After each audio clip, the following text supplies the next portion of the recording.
Hi, good afternoon. Again, I'm AJ Gundaya from RDO 29, Tondo San Nicolas, and I'll be discussing with you the submission of the attachments to the audited financial statements up to the income tax return, including the audited financial statements and other attachments. So I'll just be sharing my screen po. So bago tayo mag-proceed, sino nga ba ang required na magpasa ng kanilang duly filed annual income tax return sa BIR?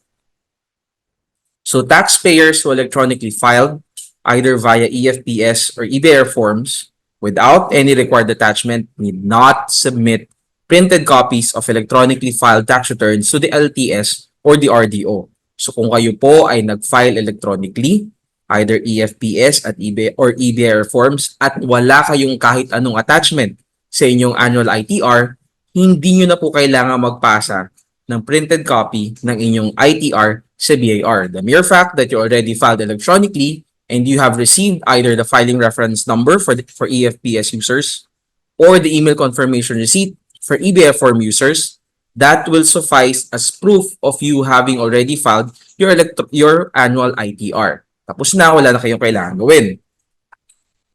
Conversely, taxpayers with any of the following attachments to their annual ITR are required to submit to the BIR together with the ITR itself and the proof of filing. So it's either FRN or email notification, as well as proof of payment of any tax due. Itong mga susunod na attachment. Again, kung ikaw ay nag-file na inyong annual ITR at meron ka nitong mga sumusunod na attachment sa iyong AITR, kailangan mong ipa-receive sa BIR ang iyong AITR at ang mga attachment nito. So una, kung ang iyong ITR ay merong kasamang complete set ng financial statements. Ano ba ang ibig sabihin ng complete set of financial statements? Dapat meron siyang CPA certificate if the gross annual sales, earnings, receipts, or output exceeds 3 million pesos for the year. Kung ito ay merong account information form or the financial statements themselves, including the prescribed schedules if audited. Now, if audited, kailangan comparative yung financial statements. And also, financial statements will not be complete if there is no statement of management responsibility for the annual ITR.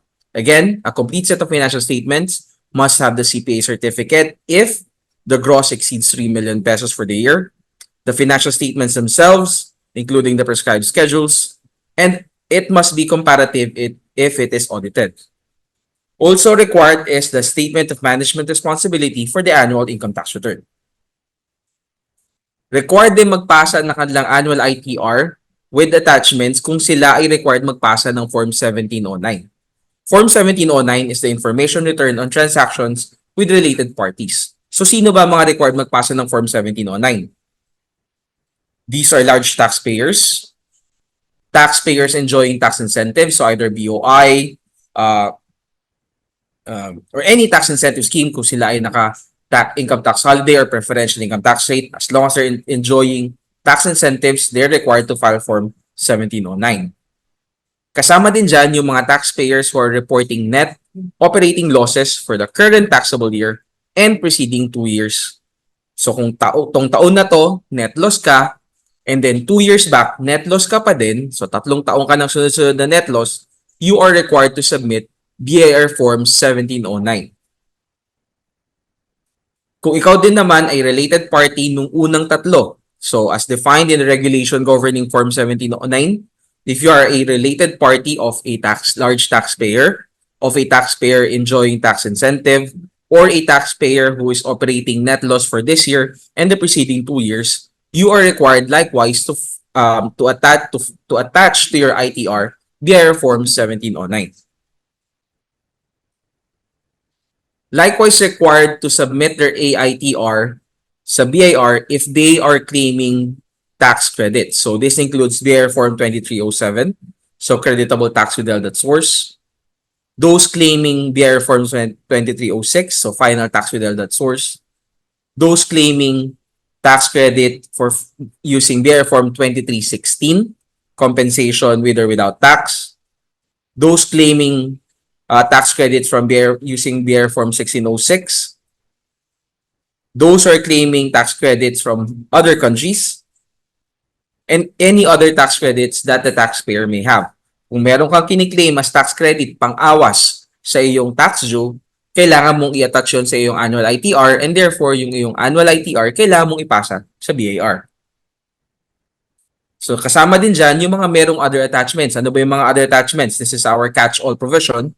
So, this includes those who have BIR Form 2304. So, sino yung 2304? Ito yung mga may payments that are not subjected to withholding taxes. So, this could include if you're enjoying tax exemption. For example, if you're a Bambi, so you're exempted from income tax. Consequently, any payments made to you is exempted from withholding taxes. This is as provided for in R 11/2018, and therefore any payments to you is not subject to withholding tax. So instead na 2306 or 2307 ang i-issue sa'yo, since wala kang withholding, 2304 ang pwede mong hingin sa iyong payor. Kasama din is yung nag-claim na mayroong tax debit memo. Those who are claiming prior year success credits. So for this year, for last year, for example, negative ka. So overpayment. So for this year, yung overpayment mo for last year, you're going to claim it as a credit for this year. So your prior year success credits, kailangan mo ng supporting document dyan. So i-attach mo yung previous year's ITR mo sa iyong current annual ITR. Therefore, kailangan mong ipasa sa BIR yung iyong annual ITR for this year. It also includes those who are filing an amended return. Kasi kung nag-file ka ng amended return, required attachment doon is yung original mong final. Kasama din kung meron kang binayaran sa una mong final na return. So if you're filing an amended return, you need to attach to your amended annual ITR your originally filed income tax return as well as any proof of payment of taxes due dun sa original ITR mo, ipapasa mo sa BIR. Kailangan mo rin ipasa yung iyong annual ITR kung meron kang proof of e-submission of SOUT. So ano ba yung SOUT? Ito is yung kung meron nagkakata sa'yo na 2307, you need to report that using the SOUT at ipasa yon through e-submission. Now, the proof of the e-submission of the SOUT should form part as well as of your attachments to your annual ITR.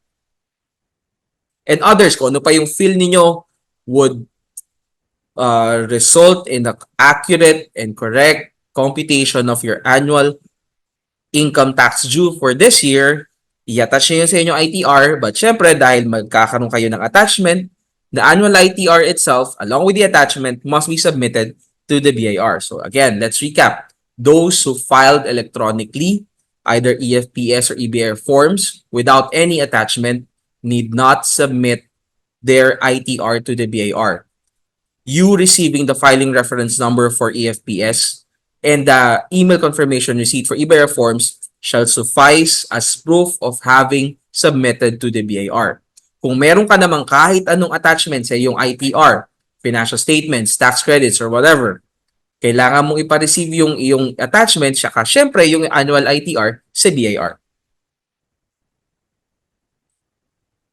So, i-emphasize ko lang dito po kasi sa ating Revenue Regulation 16-2021, as clarified by RMC, Revenue Memorandum Circular 117/2021, provides that in lieu of the submission of hard copies of Form 2307 as an attachment to SOUT for claiming of tax credits, as well as Form 2316, 2304, and 2306, only electronic submission via DVD-R, USB, or online via the EIFS will be allowed.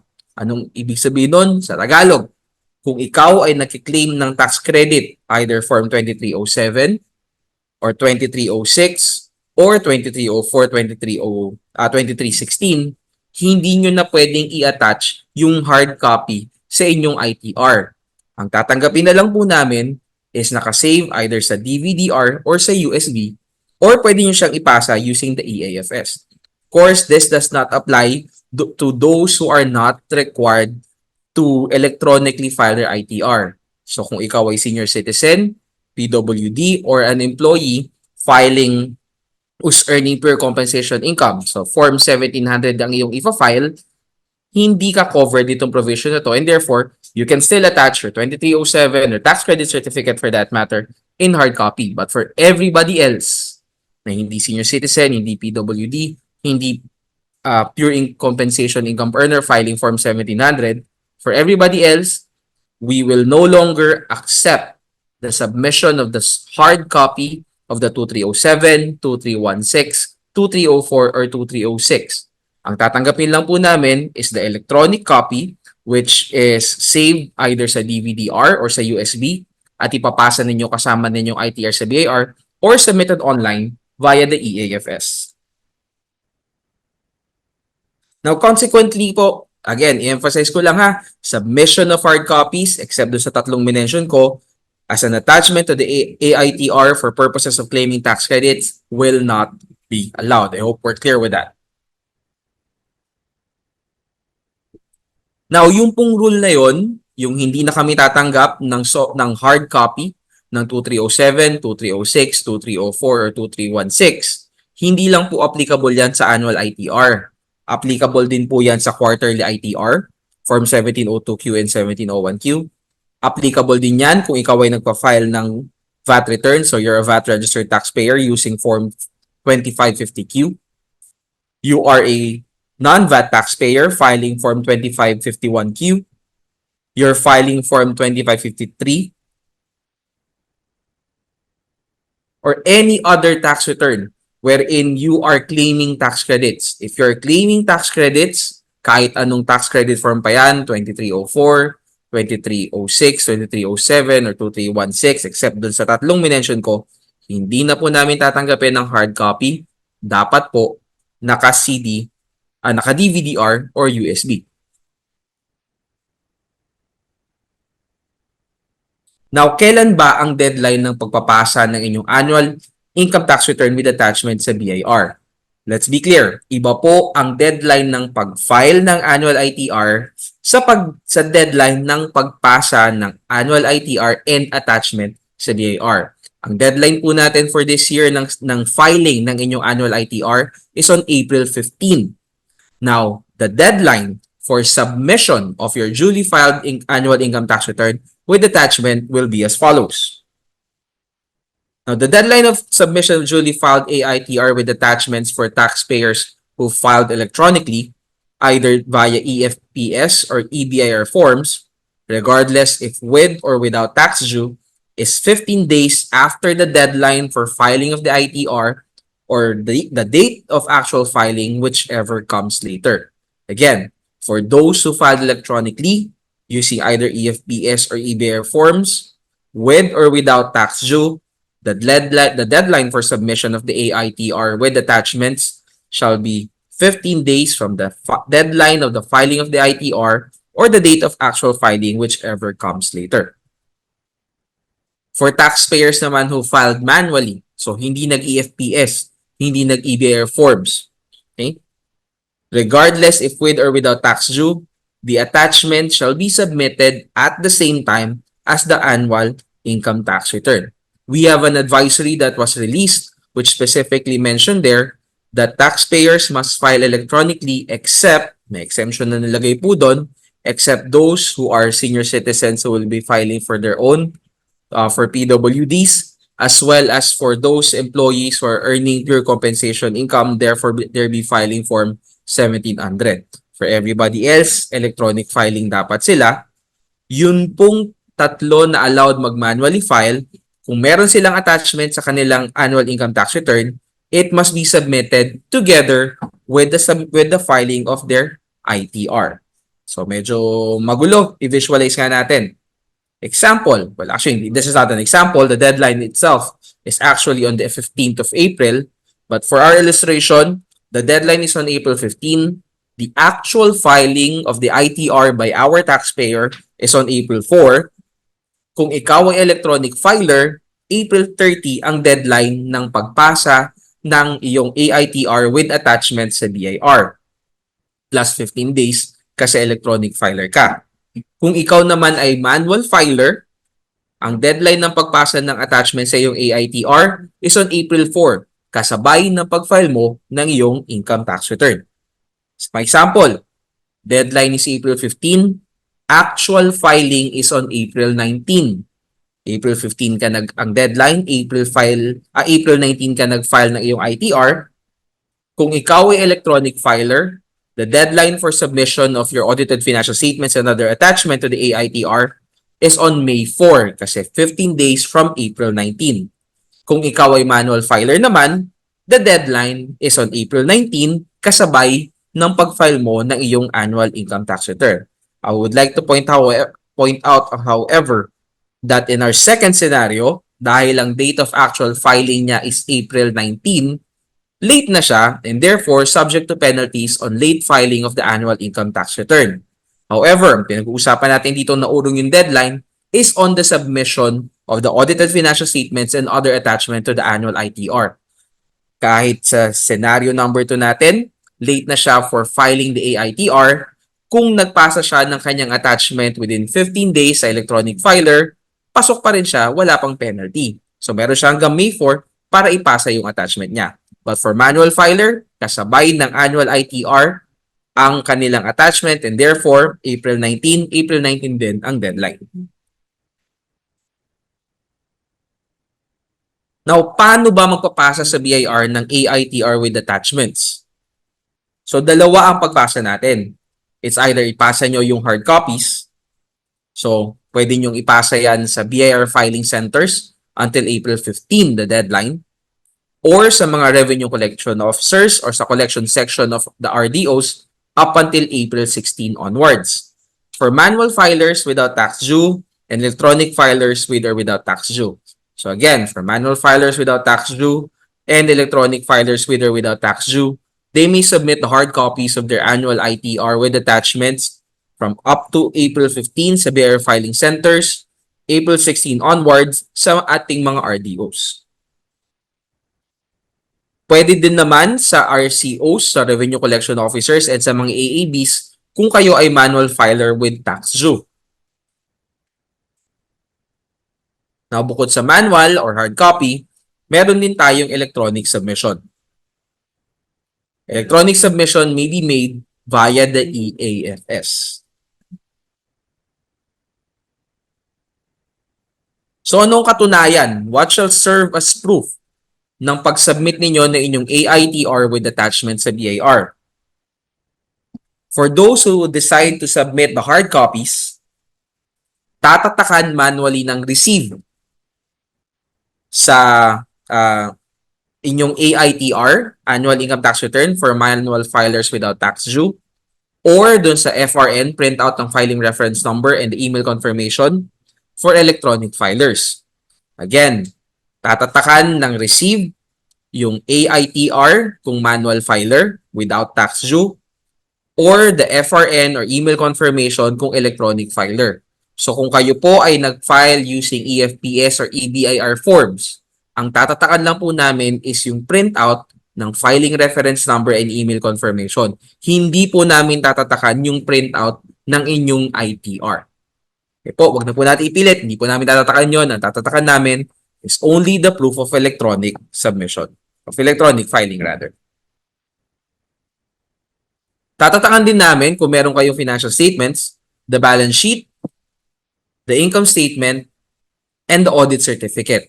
Yun lang po ang tatatakan namin sa inyong financial statements. Hindi namin tatatakan yung statement of cash flow, of owner's equity, yung notes, yung SMR, hindi po. Ang tatatakan lang namin is the balance sheet, income statement, and the audit certificate. Tatlong sets ang pwede nyong ipasa. Dalawa para sa amin sa BIR at isa yung set na tatatakan namin ng receive, yun po yung proof ng submission ninyo sa BIR. Para sa mga non-individual taxpayers naman natin, pwede sila magpadagdag ng additional 2 sets na gagamitin nila for their other compliance. For electronic submission naman po, they can make that via the EAFS, wherein the system-generated transaction reference number sent to the enrolled email address shall serve as proof of submission by the taxpayer. So kanina pa natin sinasabi yung EAFS. So ano nga ba si EAFS? Okay, now the EAFS is an additional option aside from physically submitting your ITR or AFS to the BIR. The traditional way was a challenge during the pandemic, so we developed the EAFS to provide a safer and faster option in the submission of your AITR and attachments to the BIR. Submissions made using the EAFS is just like making it in person. So, sino bang pwedeng gumamit ng EAFS? Kung ikaw ay taxpayer na required magpasa ng hard copies ng inyong annual income tax return with attachments sa BIR, pwede mo rin gamitin yung EAFS. Pwede rin itong gamitin ng mga taxpayer na gumagamit ng calendar year and fiscal year accounting periods. It can also be used in the submission of quarterly ITR attachments. So, paano ba gamitin si EAFS? Sa BIR website, makikita po natin si EAFS. So, click natin yung EAFS icon. The EAFS can be accessed through any browser of any device that has stable internet and access to the files. Ito po yung the EAFS, tawag po namin dyan, it's platform agnostic. Ibig sabihin, kahit paano mo siya gustong buksan, pwede. Pwedeng sa laptop, pwedeng sa tablet, pwedeng sa desktop, pwede kahit sa phone. Basta meron kang internet na mabilis at kaya mong i-access yung file na i-upload mo sa EAFS, pwede mong gamitin sa EAFS. So, paano ba gamitin si EAFS? So, kung wala pa rin kayong account sa EAFS, gawin ninyo, pag-click ninyo ng EAFS icon sa BIR website, dadali niya kayo sa EAFS login page. So, click natin yung not registered, and then lalabas yung account registration form. So, fill outan natin lahat ng form, hindi po pwedeng may bakante. So, mga reminders lang. So, the TIN can only be enrolled once. Okay po. So, kung kayo ay wala pang account sa EAFS, once nyo lang pwedeng gamitin yung TIN ninyo sa pag-enroll sa EAFS.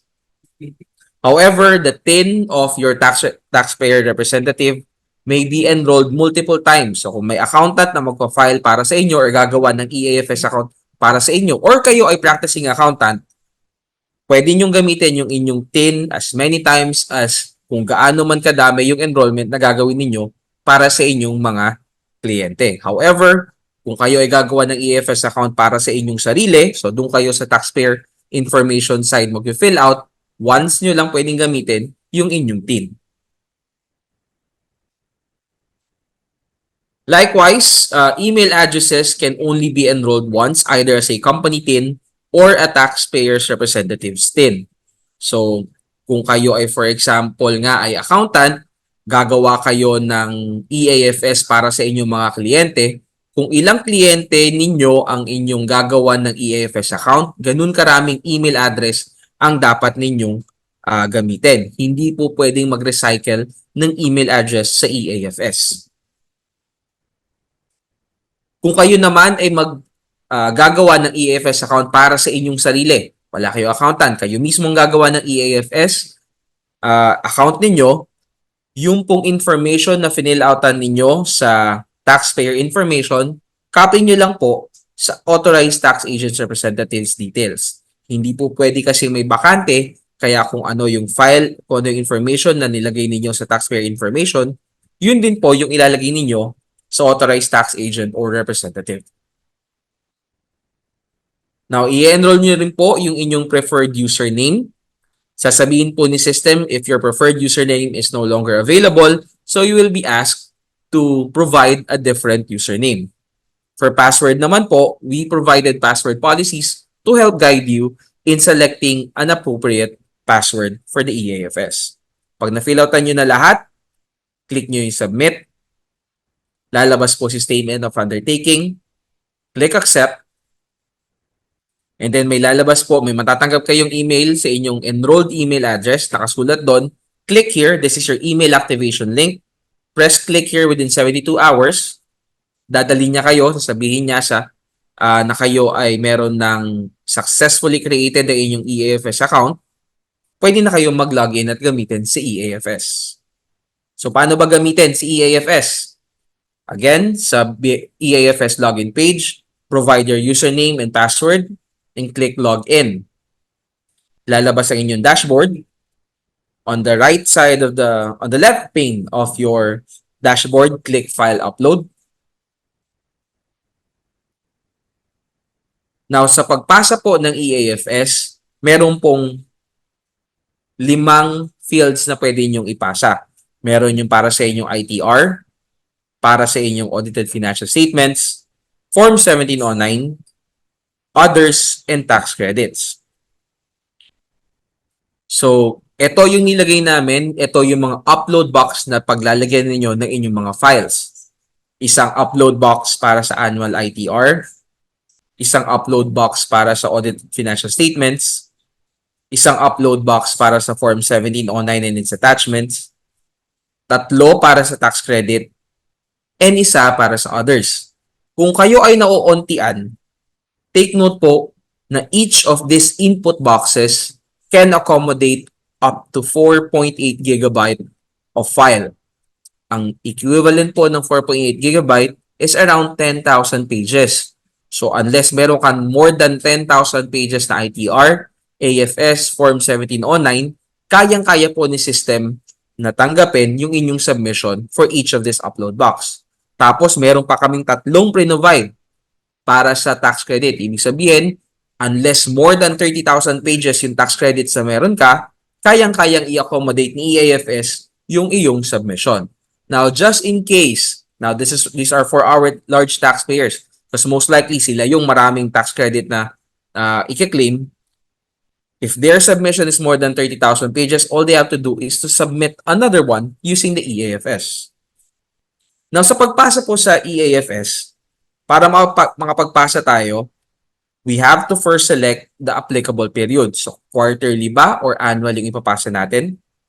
Piliin natin yung month end na applicable at piliin natin yung taon kung kailan tayo magpa-file.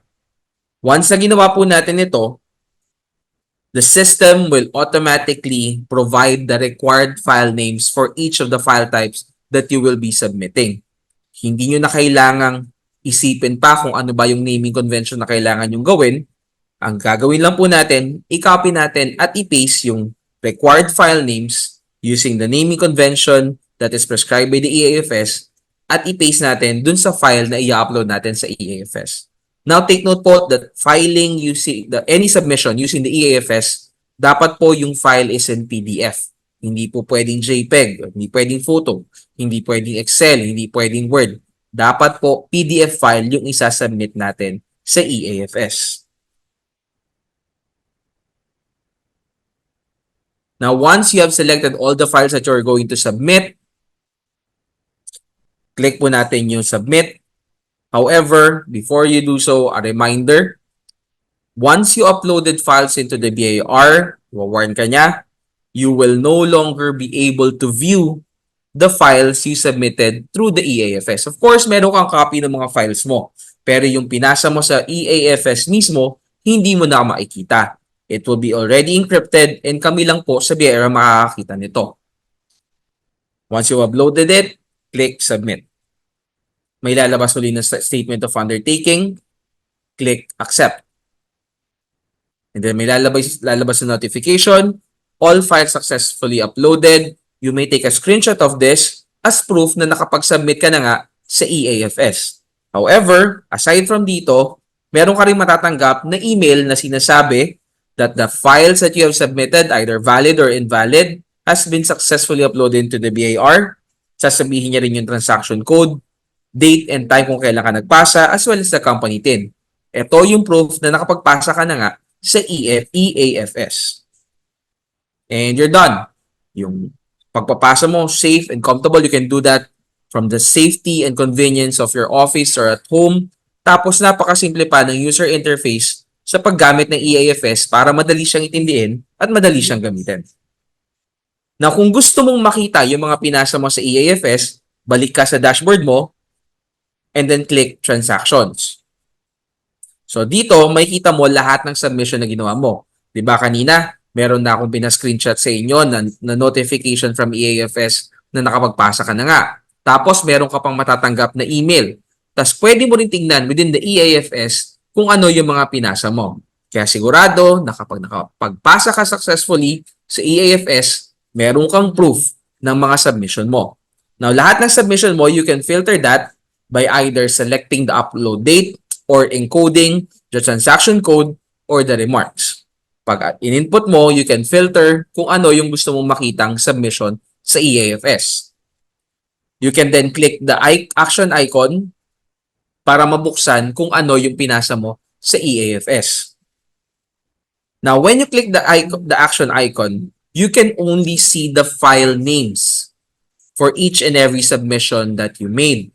Hindi mo makikita yung actual file kasi sabi ko nga, it is already encrypted and can only be viewed by the BIR. Of course, meron ka namang soft copy nung pinasa mo na sarili mo or may hard copy ka kung in-scan mo yon. Just the same, any submission using the EAFS, encrypted siya. So makikita mo lang kung kailan ka nagpasa at ano yung file name ng pinasa mo. Pero yung actual na file, encrypted yon, kami lang sa BIR ang nakakakita. Now, hard copies of files submitted via EAFS are to be kept consistent with relevant issuances and presented upon request.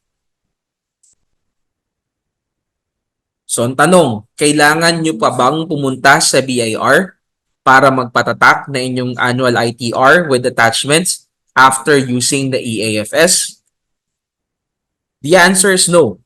There's no need to go to the BIR to have the ITR AFS stamped after using the EAFS. The email with the transaction reference number shall suffice as proof of submission. Para sa mga non-individual taxpayers natin, there's also no need to have 2 extra copies submitted to the BIR for SEC purposes. The email shall also serve for this purpose. So, ito, reminder lang, although we discussed this already kanina for RR 16-2016 and RMC 117-2021 with regards to the submission of the hard copies of Form 2307, 2316, 2304, and 2306. Sabi ko nga kanina, it will no longer be allowed. Dapat either nakastore sa DVD-R, USB, or submitted online via the EAFS.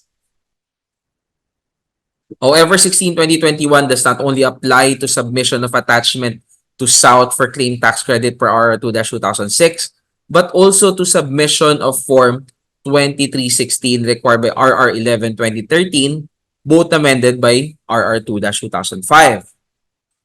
So sa RR11-2013 po kasi natin, na inamend si RR2-98, which in turn was amended by 2-2015, sinabi doon, na in cases covered by substituted filing, the employer, this is for our employers po, the employer shall furnish each employee with the original copy of BIR Form 2316.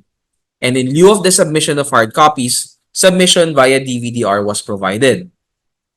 RR 11-2018 further amends it to require that only BIR Form 2316 of employees qualified for substituted filing shall be submitted by the employer with accompanying Annex F due for submission every February 28. For 2023, it was extended until March 31. So April 1 ang deadline. Yung pagpasa po ng Annex F with its accompanying sworn statement and the 2316 of the employees who are qualified for substituted filing, the deadline is now on April 1. Since March 31 falls on a Sunday, sabi po doon, ang pagpasa po ng 2316 dapat na either naka-DVD-R or USB lang or through EAFS. So for employers who will submit or who are yet to submit their Annex F ng mga employees who are qualified for substituted filing along with the corresponding Annex C or the sworn statement, and the 2316. The 2316 can only be submitted either electronically in DVD-R form or stored in DVD-R or USB or through the EAFS. So, paano ba gamitin si EAFS sa pagpasa ng 2316? Again, ang 2316 po tinutukoy ko dito para po sa mga employer na magsasubmit ng 2316 ng kanilang mga empleyado who are qualified for substituted filing. They may submit it using the EAFS or sa mga RDOs natin using DVD-R or USB. If they opt to use the EAFS instead, log in sa EAFS, click File Upload, So this time, dalawa lang ang uploadan nila.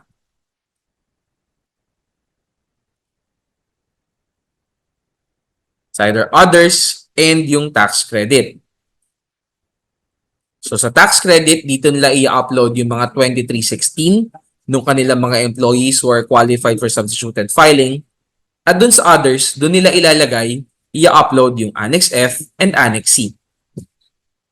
In the remarks box, indicate their all relevant information that may help you easily identify the submissions that you are making. The system will accept all submission as long as it complies with the required file names, file types, and file size. So it is suggested that for easy reference, kung kayo ay magpapasa ng 2316, ihiwalay niyo yun sa pagpasa ng 2307. RMC 117-2021 provides that there is no need to submit via DVD-R or USB if already submitted via EAFS or vice versa. Now, personally, I would recommend the EAFS to submit Annex F and Annex C simply because challenge na ngayong maghanap ng DVD-R kung saan kayo bibili.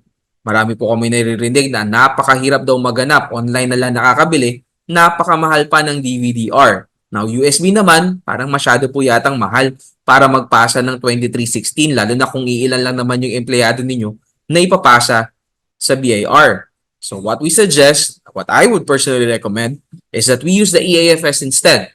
Upload natin yung 2316 ng ating mga employees, upload natin yung Annex F, upload natin yung Annex C, all pa within the safety and convenience of your offices.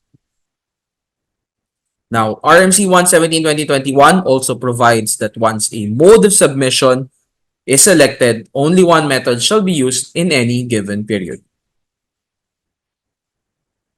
And that is the end of my slide. Thank you and keep safe.